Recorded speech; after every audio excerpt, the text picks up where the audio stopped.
of actually remediating would be coming out of the sewer fund, the revenue from the land would be going in the general fund, there would be no way for us to get relief from that. You understand what I'm saying? Sure. Like if we're going to have, Well, first of all, that land is where the sewer plant is now? No. So this is different. This is where the pilot is. Well, I don't know the answer to that. Well, But it would be nice. I think that what you need to be sensitive, I think you're right, I think you need to be sensitive to, if we decide to finance it based upon the issuance of serial bonds, you can't pay those off early or refinance them. But the BAN, you can't. The BAN. Well, you actually have to pay it off. I mean, that's the No, but you can pay it off early. Yes. Without punishment. I mean, earlier than you were planning on correct. paying it here. Yeah. That's correct. So if you were able to take that money, I don't know if you can, and maybe it's just board decision. Well, selling land could never go, the revenue from selling a piece of land could never go into the sewer fund, without question, right? Well, the fact of the matter is, then, the question is, if that's on village land, then why is the sewer fund paying it? What? If it's on village land, Okay, I see what you're saying. why is the sewer fund paying it? Why shouldn't the general fund Because pay it? it came from the land where they built the sewer plant.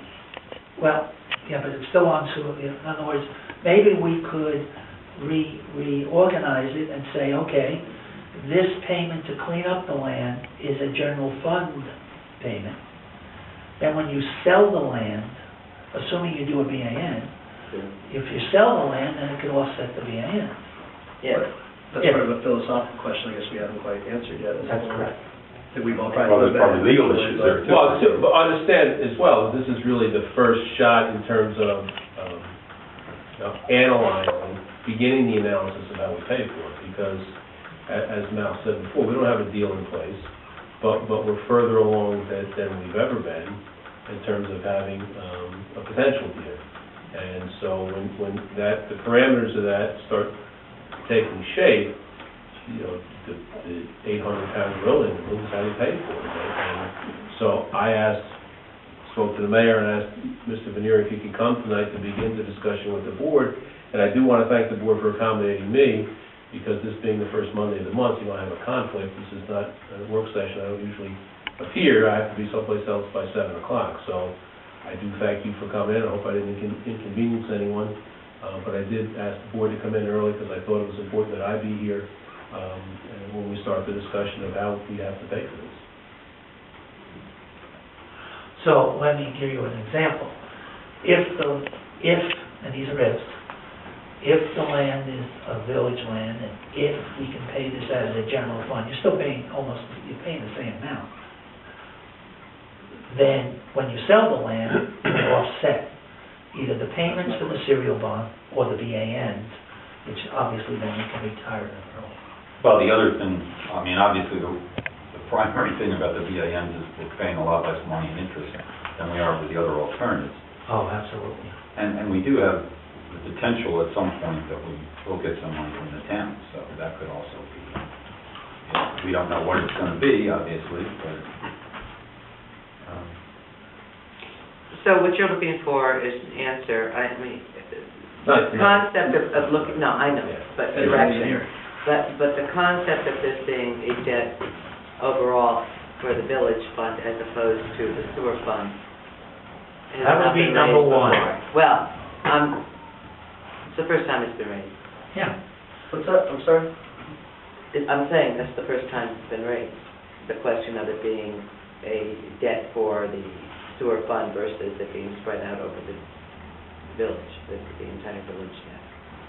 So that's a very large consideration. And number two, you're looking for, I'm trying to make finite what you want from me right now. Number two is the question of which form of funding. Correct. Now, it's very difficult for me to come to a conclusion about which form of funding if I'm not sure how it's going to be, how we're going to implement. I can certainly unequivocally say that $470,000 in interest as opposed to $5 million, obviously appears to be a far more intelligent approach. However, without knowing how I'm going to be covering that nut and the impact it's going to have, I have difficulty in coming to a conclusion. Even though it seems obvious, I need to know what the impact is, which is why I'm looking for your taking sampling for our next discussion of the various ways that this will be applied in order to fund. Okay. Make sense? We definitely need, sufficient information before making a big decision. Yeah. Although I wouldn't want it to drag it out too long, because I think the residents are gonna wanna have. Do it tomorrow. I mean, I'm not looking to drag anything. But I'm saying in order to make that decision, I personally need the bada boom. It's not just this question.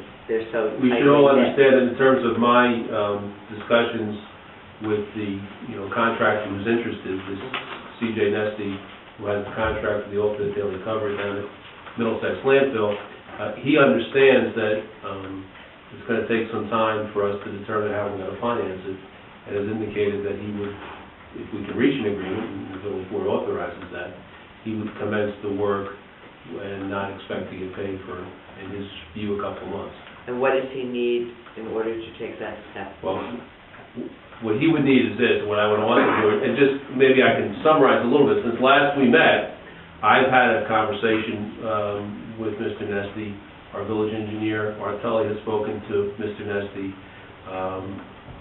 Just so the board was also aware, Art and I have met with Cornerstone.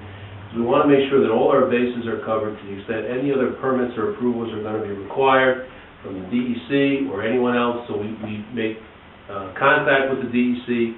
We've made inquiries in terms of what other permits may be required, because we're not going to start the work unless we know everything is in order.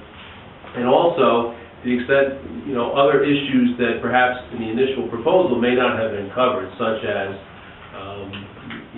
who's going to take off the cover, who's going to put the cover back on, who's going to handle the leachate collection system, who's going to grade off the site when we're done, so that when we ask the village to say that this is the number we need you to borrow, and we think it'll be a little bit less than Mr. Meary said, but we really don't know 100%, but we don't want to have to do that twice. We want to make sure that the first time through, that we have enough borrowed to cover all of our costs.